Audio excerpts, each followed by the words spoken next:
Start करते हैं आज का सेशन। देखो, अभी तक हम लोग पार्टनरशिप फंडामेंटल्स के अंदर में जब से स्टार्ट किया है सर्टेन टॉपिक्स कवर कर चुके हैं हम लोग, ठीक है। जैसे कि interest on loan from partner का ट्रीटमेंट किया था। एक बार रिवाइज करता है, इंटरेस्ट ऑन लोन क्या होता है। जब पार्टनर कोई बिजनेस को लोन देता है, ठीक है, तब बिजनेस को लोन दे उस पर इंटरेस्ट देना पड़ेगा। So interest on loan is an expense for the firm.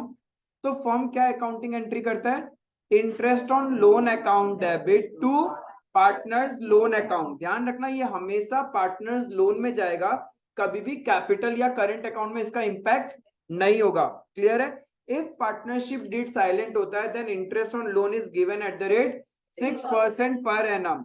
But हमेशा एग्जाम में या फिर कोई भी जगह में टेस्ट हो तो क्वेश्चन में चेक कर लेना कि लोन कौन सा डेट पे दिया था। जिस दिन लोन देता है उस दिन से लेके ईयर एंड तक हम लोग इंटरेस्ट कैलकुलेट करेगा। क्लियर है। नेक्स्ट कंसेप्ट हमने किया था interest on drawing. Interest on drawing के अंदर क्या था, interest on drawing firm partner से लेता है। जब पार्टनर पर्सनल यूज के लिए ड्राइंग करता है, विदड्रॉइंग करता है, तब हम लोग उस पर इंटरेस्ट लेता है। इफ इंटरेस्ट ऑन ड्राइंग के बारे में पार्टनरशिप डीड में कुछ नहीं लिखा हुआ तब no interest on drawing is taken from the partner. Clear है। इंटरेस्ट ऑन ड्राइंग का जर्नल एंट्री क्या था, इंटरेस्ट ऑन ड्राइंग। बहुत बढ़िया, शाबाश। Yes, partners capital or current account debit to interest on drawing because interest on drawing is an income for the firm। ठीक है, बोलने से पहले आराम से वेट करना, सोचना, उसके बाद बोलना। देन ट्रांसफर एंट्री, ये तो हो गया तुम्हारा due entry. What is the transfer entry, interest on drawing account debit to profit and loss appropriation account. Clear है। इंटरेस्ट ऑन ड्रॉइंग कैलकुलेट करने के लिए कुछ कुछ तरीका था। If date of drawing available है then from the date of drawing till the year end, जितना ड्यूरेशन होगा उतना ड्यूरेशन का हम लोग इंटरेस्ट कैलकुलेट करेगा। वहां पे मेरा सिंपल मेथड और प्रोडक्ट मेथड आ जाता है। If date of drawing is same, drawing dates are same and amount of drawing is also same at every drawing, then we follow average period method। average period method में क्या करता है, total drawing amount multiply by rate by 100 into average period divided by 12। average period कैसे निकाल रहा था, duration from the first drawing plus duration from the last drawing divided by 2।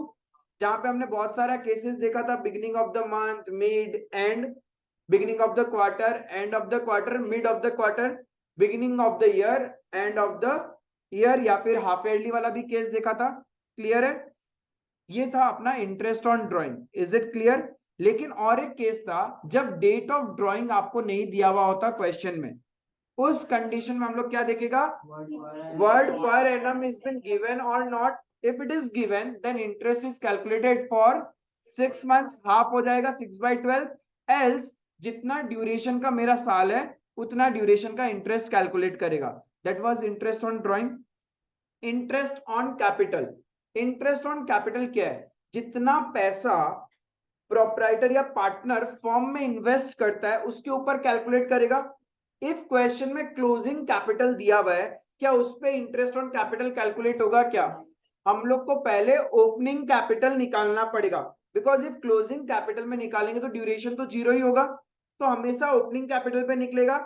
लेकिन यदि ऑब्जेक्टिव टाइप का क्वेश्चन आ जाए तो अपने को क्या ध्यान में रखना है, interest on capital is always calculated on the amount invested by the proprietor। ठीक है, because mid of the year, बीच में कभी भी वो पैसा और इन्वेस्ट कर सकता है या फिर परमानेंटली विड्रॉ कर सकता है। इंटरेस्ट ऑन कैपिटल में सर्टेन पॉइंट्स देखा था हमने। If interest on capital partnership deed में नहीं लिखा हुआ then no interest on capital is given to the partner, चाहे कैसा भी कहानी हो। But if interest on capital is an appropriation है, तब हम लोग को क्या देखना है, वेदर प्रॉफिट इज सफिशिएंट और not. if there is no profit, that is loss, then no interest on capital is given। if there is a profit and there is abundance of profit then we will give IOC as per the partnership deed। लेकिन यदि profit sufficient नहीं है तब अपन क्या करेगा, in the ratio of amount to be received, उस ratio में हम लोग बचा हुआ प्रॉफिट्स को बांट देगा। ये क्लियर है। अब एक केस ध्यान रखना कि interest on capital, suppose 3 partner है, क्वेश्चन में हमने लिख रखा है पार्टनरशिप डीड में आईओसी देना है हम लोग को, बट इफ किसी पार्टनर का डेबिट बैलेंस है, पार्टनर का डेबिट बैलेंस है कैपिटल का, तो उसको आईओसी नहीं देंगे, सिर्फ पॉजिटिव बैलेंस पे ही इंटरेस्ट ऑन कैपिटल दिया जाता है। Is it clear? And if interest on capital is a charge against the profit, उस कंडीशन में हम लोग को प्रॉफिट चेक ही नहीं करना बिजनेस का, चाहे प्रॉफिट हो चाहे लॉस हो, आईओसी देगा इररेस्पेक्टिव। ठीक है, उस कंडीशन में IOC will be shown in profit and loss account rather than profit and loss appropriation account. Clear है ये वाला चीज? ये सारा किया था हमने आईओसी से रिलेटेड। देन हमने देखा था कमीशन, कमीशन के लिए एक बिफोर और आफ्टर ऐसा बोल के कुछ कंसेप्ट था। तो हम लोग को क्या करना है, लैंग्वेज पे फोकस करना है। कभी भी क्वेश्चन ऐसा बोले किसी एक्स पर्सन या एक्स पार्टनर का कमीशन निकालना है, बट जिस वैल्यू पे निकालना है उसमें पहले उसका कमीशन माइनस करो। मतलब जिसका कमीशन निकालना है उसी का कमीशन यदि माइनस करने बोल दे, उस कंडीशन में always and always rate by 100+ rate होगा, अदरवाइज कभी भी नहीं होगा। Is it clear? ये था कमीशन। कमीशन 2 जन को देते हैं, एक होता है एम्प्लॉयज यानी मैनेजर, या फिर पार्टनर्स को। पार्टनर्स का कमीशन पीएनएल एप्रोप्रिएशन में आएगा, वेयर एज मैनेजर और का कमीशन पीएनएल अकाउंट में आएगा, it is a charge against the profit. Is it clear? फिर हमने देखा था profit and loss appropriation account. Profit and loss appropriation account सबसे पहले स्टार्ट होता है with the corrected net profit और net loss as per profit and loss account. ठीक है, जिसका जर्नल एंट्री होता है पीएनएल अकाउंट का प्रॉफिट पीएनएल एप्रोप्रिएशन में लेके आना है, तो जर्नल एंट्री क्या होगा, PNL account debit to PNL appropriation, and if loss लेके आना है तो reverse PNL appropriation account debit to PNL. सबसे पहला ही यही है कि प्रॉफिट लिखना पड़ेगा। उसके बाद में पार्टनर से रिलेटेड इनकम और एक्सपेंसेस। इनकम एक ही होगा, that is interest on drawing. ध्यान रखना पीएनएल एप्रोप्रिएशन में ड्राइंग्स कभी भी नहीं आता, इंटरेस्ट ऑन ड्राइंग आता है। Income and expenses, drawing is neither an income nor an expense for the firm. ठीक है, तो क्रेडिट साइड में हम लोग लिखेगा by interest on drawing, debit side में लिखेगा salary to the partner, commission to the partner, interest on capital, transfer to reserves. ये होने के बाद जो भी पैसा बचेगा उसको हम लोग पार्टनर्स में बांट देगा, इधर there will be share of profit और शेयर ऑफ लॉस। बस जब आप पीएनएल एप्रोप्रिएशन अकाउंट बनाओ तो ये ध्यान रखना क्वेश्चन फिक्स कैपिटल मेथड का है या फिर fluctuating capital method. If fix capital method हुआ then everywhere we will use current account of the partner instead of capital account। Clear है? पीएनएल एप्रोप्रिएशन क्लियर है? याद आ रहा है सब कुछ? एकदम पिक्चराइज होना चाहिए कि क्या क्या पढ़ा था, एकदम एकदम पेज में ऐसे ऐसे हाँ इस तरफ लिखता था। और करेक्टेड प्रॉफिट कैसे निकालता था, या तो पीएनएल को रीड्राफ्ट करो, एल्स पीएनएल एप्रोप्रिएशन के इनर कॉलम में ही अपन क्या करेगा, माइनस करके दिखा देगा। इसमें नॉर्मली 2 ट्रांजेक्शन ज्यादातर देता है, एक इंटरेस्ट ऑन लोन और एक रेंट टू द पार्टनर। ये आप देना भूल जाते हैं, तब आप क्या करते हैं, पीएनएल एप्रोप्रिएशन ड्राफ्ट करके इनर कॉलम में शो करते हैं। क्लियर है ये चीज? फिर हमने पढ़ा था fix capital versus fluctuating capital method. Fix capital method में पार्टनर्स के 2 अकाउंट बनते हैं, one is capital account and other one is current account. Capital account will always remain fix and ये हमेशा पॉजिटिव होगा। Under fix capital method capital account will always have positive balance, that is credit balance. इसमें सिर्फ 2 transaction आएगा, जब business में आप पैसा इन्वेस्ट करोगे या फिर बिजनेस से परमानेंटली विथड्रॉ करोगे तब आएगा, अदरवाइज कोई भी ट्रांजेक्शन नहीं आएगा। Is it clear? इसका हमेशा बाय बैलेंस ब्रॉट डाउन होता है and to balance carried down होगा in case of fix capital method. So all the transactions related to the partner now will be recorded in partners current account. और current account का सबसे पहले कैसे start करोगे, with the balance, opening balance. Opening balance credit भी हो सकता है, डेबिट भी हो सकता है। इफ डेबिट हुआ तो डेबिट साइड में लिखेगा हम लोग टू बैलेंस ब्रॉट डाउन, और क्रेडिट हुआ तो क्रेडिट साइड में बाय बैलेंस ब्रॉट डाउन। अब other than introduction of capital और विड्रॉवल ऑफ कैपिटल जितना भी ट्रांजेक्शन है, जैसे कि IOC, salary, commission, share of profit, ये सारा पार्टनर्स करंट अकाउंट का क्रेडिट साइड में आएगा। डेबिट साइड में क्या क्या आएगा? ड्रॉइंग्स, इंटरेस्ट ऑन ड्रॉइंग्स, ये डेबिट साइड में आएगा। ध्यान रखना, जब आप पीएनएल एप्रोप्रिएशन अकाउंट बनाते हो वहां ड्रॉइंग्स नहीं आता, बट जब आप पार्टनर्स करंट या कैपिटल अकाउंट बनाओगे तो वहां ड्रॉइंग्स आएगा ही आएगा, क्योंकि ड्रॉइंग्स तो कैपिटल से ही माइनस होता है। Is it clear? ये क्लियर है? अंडर फ्लक्चुएटिंग कैपिटल मेथड हम लोग को पार्टनर का एक ही अकाउंट बनाना है, that is partners capital account. सारा का सारा transactions related to the partner will be recorded in partners capital account. Question कुछ नहीं बोला कौन सा मेथड है, तो हमेशा क्या मानना है? Fluctuating capital method. बट यदि क्वेश्चन में ऐसा टर्म वर्ड फिक्स यूज कर लिया, फिक्स कैपिटल, और करंट अकाउंट का बैलेंस बता दिया, देन वी विल अज्यूम कि क्वेश्चन किसका है? फिक्स कैपिटल मेथड का है। इज इट क्लियर यहां तक एकदम? उसके बाद आपने देखा था कि provision for partnership deed silent होने से क्या होता है, स्टार्टिंग में ही देख लिया था। If partnership deed is silent और nothing is mention in the partnership deed, तब अपन क्या क्या करता है? आईओसी नहीं देगा, सैलरी नहीं देगा, कमीशन नहीं देगा, आईओडी नहीं लेगा, interest on loan will be given at the rate 6% per annum, and profit sharing ratio equal होगा, and new partner will be admitted with the consent of all the other partners. Clear है ये चीज? Then charge against the profit and appropriation of profit. Charge का मतलब क्या था? देना ही, expense करना ही पड़ेगा, चाहे बिजनेस में प्रॉफिट हो चाहे लॉस हो। इसके मेजरली दो एग्जांपल ध्यान में रखना था, interest on loan from partner, rent to the partner. ठीक है, बाकी जितना भी रिलेटेड टू द पार्टनर्स है, जितना भी ट्रांजेक्शन इनकम और expense related to the partner is an appropriation of profit. Even creation of reserve is also an appropriation of profit. Clear है? देन एक देखा था distributable profit and divisible profit. Distributable का मतलब profit as per PNL account, उसको फिर हम लोग बांटता है, कुछ एक्सपेंसेस कुछ इनकम पार्टनर्स का, वो सब प्लस माइनस करने के बाद जो वैल्यू बचता है उसको हम लोग बोलता है डिविजिबल प्रॉफिट। वो डिविजिबल प्रॉफिट हम लोग क्या करता है? बिटवीन द पार्टनर्स डिस्ट्रीब्यूट करता है as per profit sharing ratio. Clear है ये? तो इतना अपना हो चुका है, आई can say 80% of the chapter is done. अब सिर्फ दो ही पार्ट है, one is past adjustment and other one is minimum guarantee of profit. Today we will start with past adjustment. देखो बहुत ही इजी टॉपिक है, यदि आपको वो सारे कंसेप्ट क्लियर है ना, पास्ट एडजस्टमेंट बहुत इजी है। एग्जाम में आता है नॉर्मली 3 मार्क का क्वेश्चन आ सकता है या 4 मार्क का क्वेश्चन आ सकता है।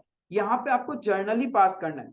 देखो है क्या, टर्म से समझो कि पास्ट एडजस्टमेंट,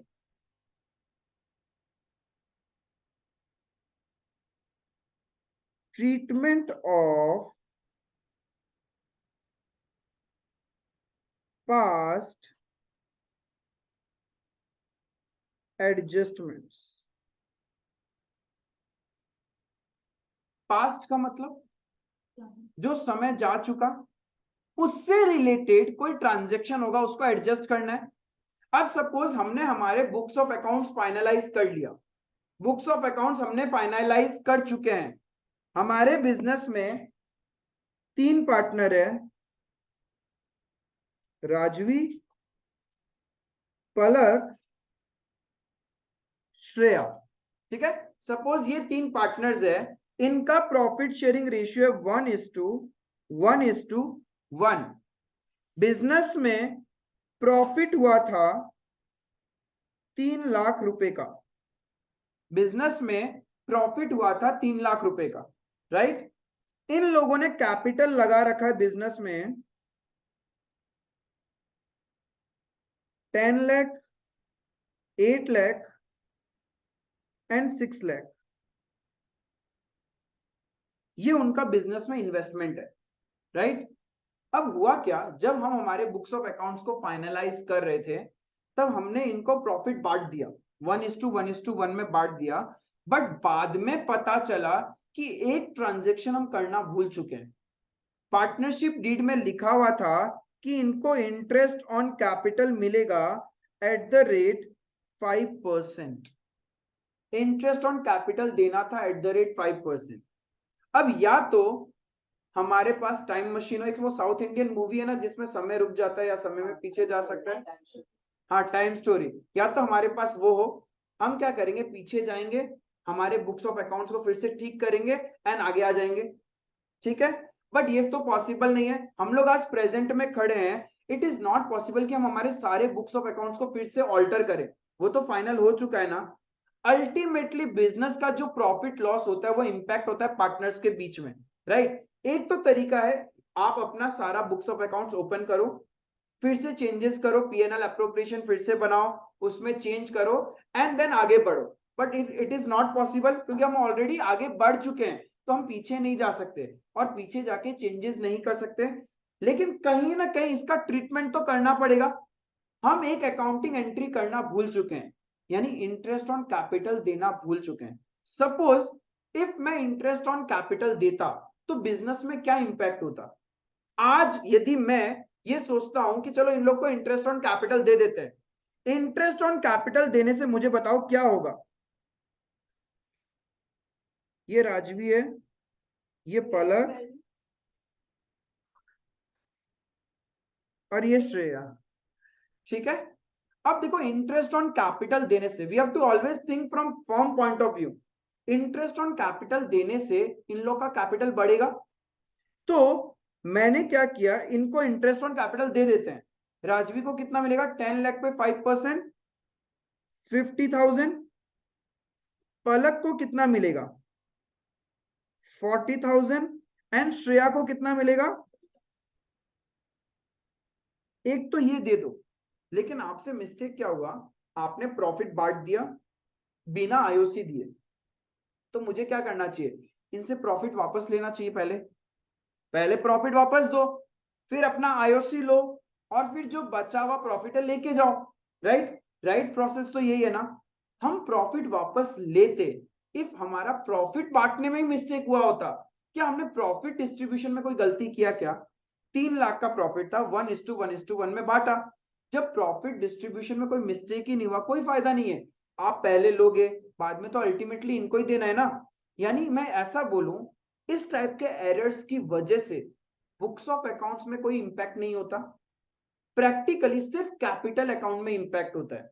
मैं इनसे प्रॉफिट वापस लूंगा, इनको आईओसी दूंगा और फिर बचा हुआ प्रॉफिट्स इनको दे दूंगा। तो यानी इनका कैपिटल ही तो प्लस माइनस हुआ, क्या बिजनेस की बाकी एसेट्स एंड लायबिलिटीज में इंपैक्ट हुआ क्या, कुछ भी नहीं हुआ ना। जब इंपैक्ट सिर्फ इन तीनों के बीच में होना है, क्यों ना मैं इनको बोलूं यार तुम तीनों आपस में सेटलमेंट क्यों नहीं कर लेता। ज्यादा से ज्यादा क्या हुआ होगा, किसी को ज्यादा मिलना था उसको कम मिला, और जिसको कम मिलना था उसको ज्यादा मिला होगा, यही हुआ होगा, राइट। तो अभी क्या हुआ, सोचो हम आईओसी दे देते हैं, आईओसी देने से 50, 40, 30 इनके पॉकेट में जाएगा। लेकिन आईओसी देने से बिजनेस का तो खर्चा है। बिजनेस में आपको नहीं लगता कि एक लॉस हो गया, पीएनएल अप्रोप्रिएशन का तो डेबिट में ही आएगा ना। लॉस बढ़ गया, खर्चा हुआ तो लॉस बढ़ गया, कितना रुपीस का, 1,20,000 का लॉस आ गया बिजनेस में। अभी यदि आज हम लोग इसको आईओसी देगा इन लोग को, तो बिजनेस में लॉस आ जाएगा 1,20,000 का। अब ये 1,20,000 का लॉस कौन बियर करेगा, इन लोग ही बियर करने वाले पार्टनर्स ही। कितना कितना रुपीस, 40,000, 40,000, 40,000। लॉस इन लोग बियर कर ले। लॉस बियर करने का एंट्री क्या था, partners capital account debit to PNL appropriation. तो हमने इनके कैपिटल को कम कर दिया। इतना राम कहानी करने से अच्छा मैं राजवी को ऐसे बोलूं कि राजवी देखो एक काम करो, तुम नेट 10,000 रुपीज लेके चले जाओ, पहले 50 दूंगा फिर 40 लूंगा, क्या फायदा होगा इससे। इससे अच्छा मैं ऐसे बोलूं ना कि 10,000 ले लो नेट, सेटलमेंट पूरा हो जाएगा। एंड पलक को ऐसा बोलूं कि तुम साइड हट जाओ, तुमको तो no profit no loss situation में हो, मैं तुम्हें आईओसी दे भी दूं तो फिर से लॉस लूंगा तुमसे, क्या फायदा, तुम हट ही जाओ। और श्रेया को ऐसा बोलूं कि श्रेया तुम एक काम करो, 10,000 राजवी को दे दो। 10,000 श्रेया से लेके मैं राजवी को दे दूं, क्या इनके बीच का झगड़ा सॉर्ट आउट और आईओसी का क्लोज भी खत्म हो गया? आई बात समझ में? Now this is past adjustment without touching your books of accounts. Just हमने क्या किया, पार्टनर्स के बीच में सेटलमेंट करवा दिया। तो ये जो पार्टनर्स के बीच में सेटलमेंट करवाना है ना, इसी को बोलता है past adjustment. We will not touch our books of accounts. हम लोग रफ में वर्किंग नोट्स में एक कैलकुलेशन करेगा जिससे नेट इंपैक्ट फाइंड आउट करेगा कि कैपिटल अकाउंट का नेट इंपैक्ट क्या हुआ है, किसको कम मिला है या किसको ज्यादा मिला है। जिसको ज्यादा मिला है उससे अपन ले लेगा और जिसको कम मिला है उसको अपन क्या करेगा, दे देगा। पार्टनर्स के बीच में सेटलमेंट, फर्म खुश, पार्टनर्स खुश, बल्ले बल्ले, फिर तो प्रॉब्लम नहीं है ना। This is the concept of past adjustment. Under past adjustment हम लोग क्या करने वाला है, पार्टनर्स के बीच में सेटलमेंट करवाएगा। अब इसके लिए आपको एवरी टाइम एक वर्किंग नोट बनाना पड़ेगा जिसको हम लोग बोलता है टेबल शोइंग एडजस्टमेंट। क्या बोलता है? टेबल। अभी जो मैंने ये बताया ये वही है, this is table showing adjustment. Clear है? अब आप ये टेबल शोइंग एडजस्टमेंट कैसे बनाओगे?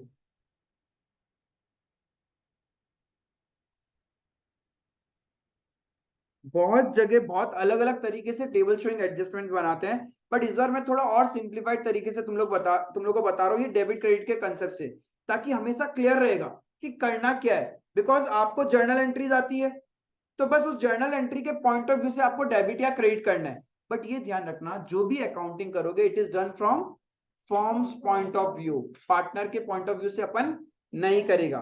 क्लियर है? तो format of table showing adjustments, और जब कोई भी गलती होगा तभी वापस लेना है। अब इस केस में जो मैंने एग्जांपल दिया, प्रॉफिट एज पर पीएसआर ही बांटा था, तो प्रॉफिट बांटने में तो कोई मिस्टेक किया ही नहीं ना, तो वापस लेके भी कोई लॉजिक नहीं था। पहले लोगे फिर दोगे, तो जब मिस्टेक होगा उसी को ठीक करना है। क्लियर है? हमेशा क्या होगा, जितना भी पार्टनर है, सपोज दो पार्टनर है तो दो पार्टनर ए बी, पहले मैं टोटल का कॉलम बताया करता था, बट अब टोटल की जगह you will write the word profit and loss appropriation account. ठीक है? क्योंकि कोई भी इनकम या एक्सपेंस हो वो पीएनएल एप्रोप्रिएशन में इंपैक्ट होता है related to the partners. Clear है? अब पार्टनर का क्या होगा, या तो स्कूल में तो टोटल कोई जरूरत नहीं पड़ेगा आपको टोटल वाला, क्योंकि उससे एक सिली मिस्टेक होने का चांस। टोटल में भी आपको साइड में ब्रैकेट में तो लिखना ही पड़ता है डेबिट क्रेडिट, हाँ लिखना पड़ता है ना। जरूरत ही नहीं पड़ेगा, जिस तरीके से मैं बता रहा हूँ एकदम हर बार करेक्ट जर्नल एंट्री बैठेगा। ठीक है? एंड ये एक्सेप्टेबल है, ऐसा कोई नहीं है कि मैंने अपना तरीका कोई डेवलप किया है जो एक्सेप्टेबल नहीं है। बोर्ड्स में 110% एक्सेप्टेबल है, क्योंकि बहुत सी जगह इस तरीके से भी कराते हैं, अलग अलग स्कूल्स में अलग अलग स्टेट्स में इस तरीके से भी कराते हैं। तो ये सीबीएसई के अंदर ही है, इवन सीबीएसई का कोई भी बोर्ड ले लो। अरे वर्किंग नोट है, working note has no standard format, आपको जैसा अच्छा लगता है वैसा वर्किंग नोट बना सकते हो आप। क्योंकि वर्किंग नोट का मतलब क्या होता है, वर्किंग जो आप सामने वाले को एक्सप्लेन कर रहे हो, that's it. Because main solution तो जर्नल एंट्री होने वाला है, वो है आपका मेन सॉल्यूशन। क्लियर है? तो सपोज ए है, ए का डेबिट एंड क्रेडिट होगा, इधर कैपिटल बढ़ेगा या फिर डिक्रीज होगा। सिमिलरली बी का, एंड उसका इंपैक्ट कहीं ना कहीं मेरे पीएनएल एप्रोप्रिएशन में आएगा।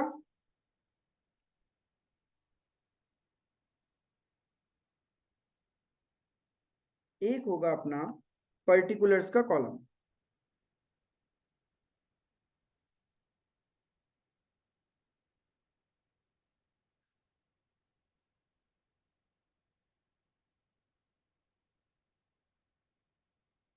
शायद टोटल वाले कॉलम में मिस्टेक भी कर दो, बट इसमें आपका कभी मिस्टेक होगा ही नहीं, दिखना अभी। तो इसमें फिर लास्ट में जर्नल करने का भी जरूरत नहीं होगा? जर्नल तो करना ही पड़ेगा आपको। This is a working note, आपने ऊपर हेडिंग क्या दिया, टेबल शोइंग एडजस्टमेंट, और यहाँ पे हम लोग डेबिट क्रेडिट यहाँ कर दिया। बट असली बुक्स में जर्नल एंट्री कैसे, मतलब तुम्हारे सॉफ्टवेयर में कैसे जाएगा वो? जब तक तुम उसका जर्नल ही नहीं करेगा तुम्हारा सॉफ्टवेयर पिक नहीं करेगा ना। ये तो जस्ट तुमने रफ में एक पेज में कैलकुलेशन किया है, उसका अकाउंटिंग एंट्री करेगा तभी तो बुक्स ऑफ अकाउंट्स में इंपैक्ट आएगा। क्लियर है? बट हाँ, ये इजी हो जाएगा कि कितना से नेट डेबिट करना है और कितना से नेट क्रेडिट करना है, उसमें दिमाग ज्यादा नहीं लगाना होगा अपने को। एकदम बेसिक क्वेश्चन से स्टार्ट करेगा, ठीक है, आराम से समझ में आएगा। बस आपको ये ध्यान रखना है, जर्नल एंट्रीज। क्लियर है? बुक निकालना अपना।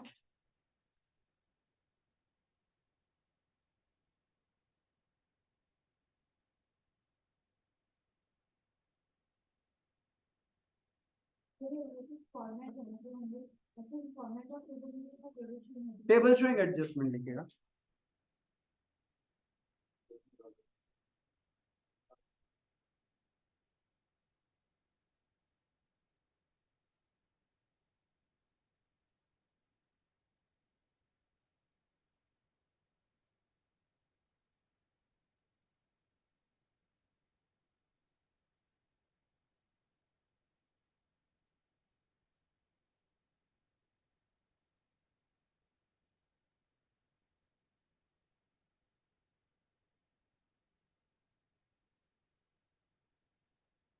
Question number 51.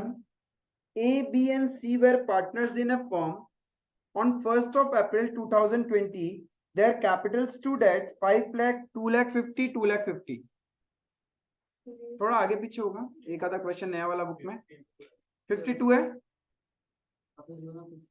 जिसमें तीन पार्टनर है, एबीसी, कैपिटल है 5 लाख, 250, 250 मिला, और टोटल तो उसमें 3 पॉइंट है ए बी सी करके। क्लियर है? तो पहले क्वेश्चन पढ़ेगा एकदम अच्छे से। देखो क्वेश्चन क्या बोल रहा है, A B and C were partners in a firm on 1st of April 2020 their capital stood at. ये सब बहुत इंपॉर्टेंट है कि कैपिटल कौन सा दिया हुआ है, ओपनिंग कैपिटल दिया हुआ है या फिर क्लोजिंग कैपिटल दिया हुआ है। बिकॉज हमें पता है यदि गलती से हमने आईओसी देना भूल गए और क्वेश्चन क्लोजिंग कैपिटल दे देगा तो हम लोग को क्या करना पड़ेगा, ओपनिंग कैपिटल पहले कैलकुलेट करना पड़ेगा, फिर जाके ही अपन आईओसी निकाल पाएगा। क्लियर है? तो ओपनिंग कैपिटल है 5 lakh, 2 lakh 50 and 2 lakh 50। as per the as per the provision of the partnership deed, as per the provision of partnership deed, C was entitled for a salary of 10,000 per month. Partners were entitled to interest on capital at the rate 5% per annum. Profits were to be shared in the ratio of capital. Profit कैसे share करना था, capital के ratio में share करना था। तीन partner है A B C, पहले तो मुझे उनका कैपिटल का प्रॉफिट शेयरिंग रेशियो बताओ। 2:1:1। सबको क्लियर है? 50, 25, 25 तो उसको और शॉर्ट कर लिया तुम लोगों ने। क्लियर है? ये नीचे देखो क्या बोल रहा है, the net profit for the year ended 31st of March 21 of rupees 3,30,000 was divided equally without providing for the above terms। यानी आपने ऊपर वाले ट्रांजेक्शन इग्नोर कर दिया, प्रॉफिट जितना हुआ था उसको पार्टनर में बांट दिया। किस रेशियो में? क्या सही रेशियो में बांटा? प्रॉफिट भी गलत बांटा ना। यानी हम लोग को वर्किंग में क्या करना पड़ेगा, एक बार प्रॉफिट भी वापस लेना पड़ेगा, and then related to income and expenses जो है पार्टनर का वो माइनस करेंगे। फिर बचा हुआ पैसा हम लोग को क्या करना चाहिए, पार्टनर्स में बांटना चाहिए। किस रेशियो में? 2:1:1। क्लियर है? तो इतना सारा पीएलएल अप्रोप्रिएशन तो नहीं खोल सकता हम लोग फिर से। तो अब हम लोग क्या करेगा, वर्किंग नोट में एक टेबल बनाएगा जिससे नेट नेट इंपैक्ट पार्टनर्स के कैपिटल में कितना आना चाहिए, किससे लेना है और किसको देना है वो कैलकुलेट करेगा, ताकि वो एंट्री करके हमारा बुक्स ऑफ अकाउंट सेम रह जाएगा। क्लियर है? Table showing adjustment will be your heading.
सबसे पहले क्या करना है, प्रॉफिट जो दिया था वो वापस लेना है हम लोग को। क्लियर है? प्रॉफिट वापस लेने से जर्नल एंट्री क्या होगा, partners capital account debit to PNL appropriation, profit बढ़ जाएगा बिजनेस का। तो हम लोग पर्टिकुलर्स का कॉलम में क्या लिखेगा, profits wrongly distributed taken back, वापस ले लेगा हम लोग।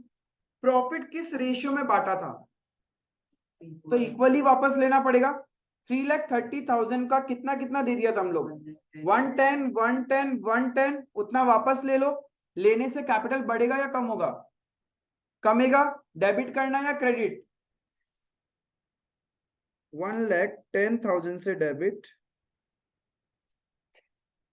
और हमारे बिजनेस में क्या हो जाएगा, प्रॉफिट आ जाएगा 3,30,000। बिजनेस में प्रॉफिट आ गया और पार्टनर का कैपिटल हमने रिड्यूस कर दिया। क्लियर है? किसी को भी डाउट, एकदम भी छोटा सा भी डाउट?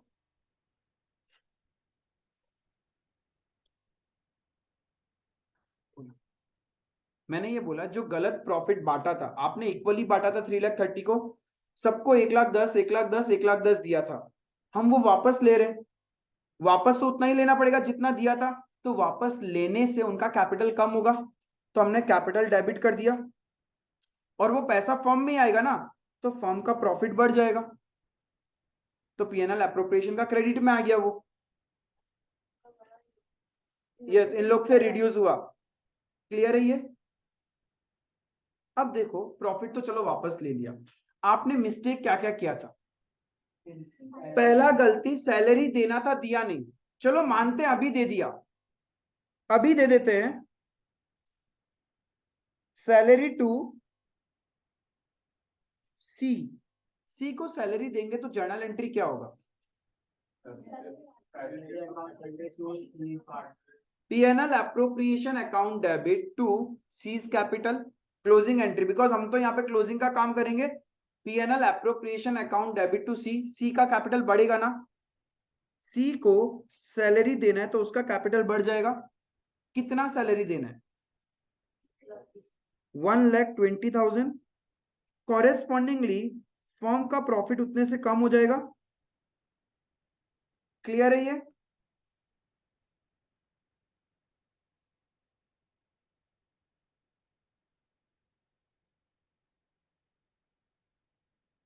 अगला क्या करना था, इंटरेस्ट ऑन कैपिटल देना है। अभी इंटरेस्ट ऑन कैपिटल देगा तो उनका कैपिटल बढ़ेगा ना, कितना परसेंट, 5%, 25,000, 12,500, 12,500, राइट। आईओसी देने से प्रॉफिट कम हो जाएगा तुम्हारा, कितना प्रॉफिट कम हुआ, तो पीएनएल एप्रोप्रिएशन का डेबिट में आ गया। क्लियर है? यहां तक किसी को doubt?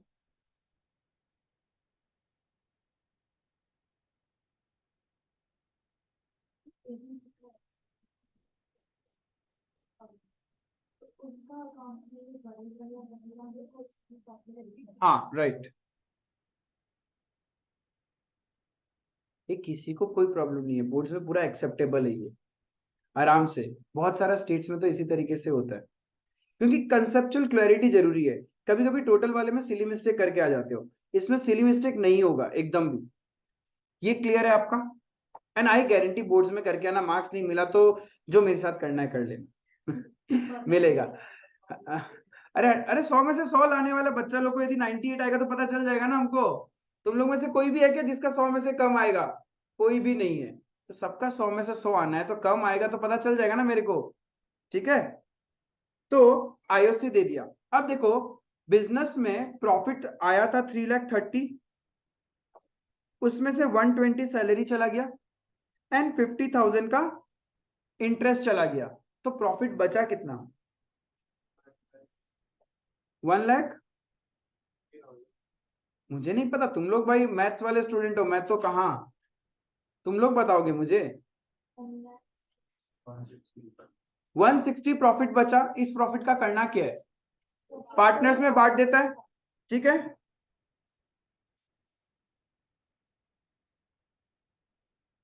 Balance profit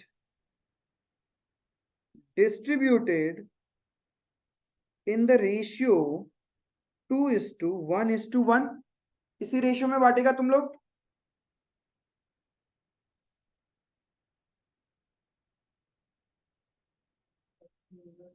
yes, profit देने से कैपिटल बढ़ेगा, 80 40 40, और पीएनएल एप्रोप्रिएशन क्या हो जाएगा, डेबिट हो जाएगा। क्लियर,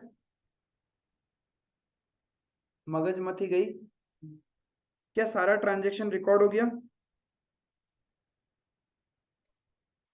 टोटल करो डेबिट साइड का और क्रेडिट साइड का, इधर आ रहा है 1,10,000, 1,05,000, इसका आ रहा है 1,10,000, 52,500 आ रहा है इसका, इसका 1,10,000, और इधर कितना आ रहा है,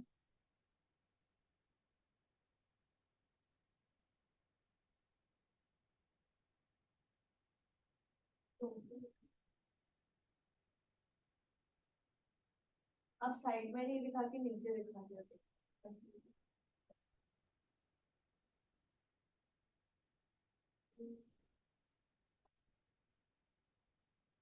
हेलो, ये सभी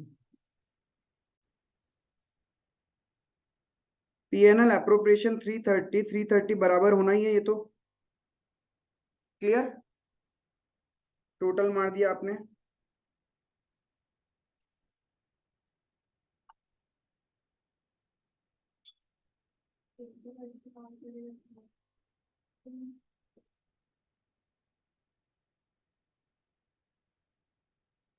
देखो नेट इफेक्ट, नेट इफेक्ट क्या हो रहा है, डेबिट माइनस क्रेडिट को नेट इफेक्ट बोलता है, ठीक है। ए का क्या ज्यादा आ रहा है, डेबिट ज्यादा आ रहा है ना, कितने से, 5,000, इसका नेट डेबिट होना चाहिए। बी का क्या हो रहा है, 58, ठीक निकाला है ना, 57, 57,500 नेट डेबिट हो रहा है, डेबिट माइनस क्रेडिट करेगा तो डेबिट ज्यादा आ रहा है ना। सिमिलरली सी का क्या हो रहा है, 62,500 क्रेडिट ज्यादा आ रहा है, और इसका नेट इफेक्ट 0 हो गया। तो अपना जर्नल एंट्री क्या बनेगा, यस, एस कैपिटल, ए से ले लेगा हम लोग कितना, 5,000, बी से ले लेगा कितना, 57,500, और सी को देगा कितना, 62,500, being adjustment entry passed।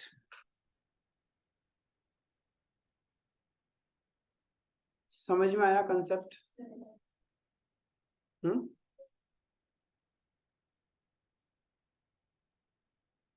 किसी को भी डाउट है तो मुझसे पूछ सकता है।